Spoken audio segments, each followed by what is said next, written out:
আজ ব্রিগেডে তৃণমূলের জনগর্জন সভা এবং ইতিমধ্যেই রাজ্য জুড়ে এবং বিভিন্ন জেলা জুড়ে কিন্তু প্রচুর মানুষ আসতে শুরু করেছেন এবং সন্দেশখালীর বাসিন্দারা তারা বিধায়ক সুকুমার রায়ের নেতৃত্বে কিন্তু আসতে শুরু করেছেন। সুকুমার মাহাতোর নেতৃত্বে কিন্তু আসতে শুরু করেছেন। কি বললেন বিধায়ক সুকুমার মাহাতো শুনে নেব।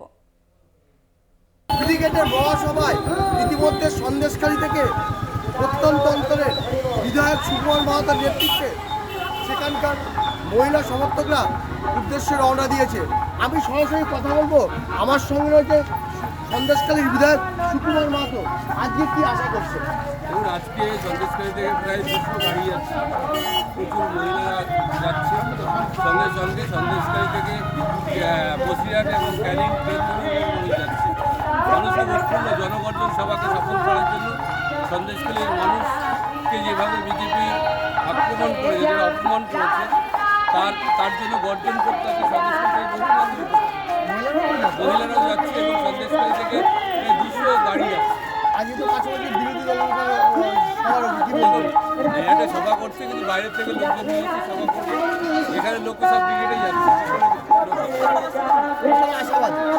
দেখুন, আমরা মনে করি আজকে গর্জন সভা সন্দেশখালীর মানুষও গর্জন করবে বিজেপির বিরুদ্ধে, কারণ প্রতিহিংসা রাজনীতি থেকে মানুষ বেরিয়ে আসতে চাইছে।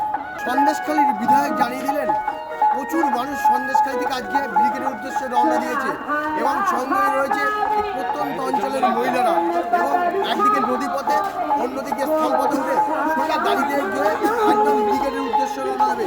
সেই ছবিটা একদম কলকাতা টিভি দর্শকদের জানাচ্ছি। পাশাপাশি আজকের এই সভায় সন্দেশখালী কত মানুষ ভিড় জমান সেটা অত্যন্ত তাৎপর্যপূর্ণ মনে করছে রাজনৈতিক মহল।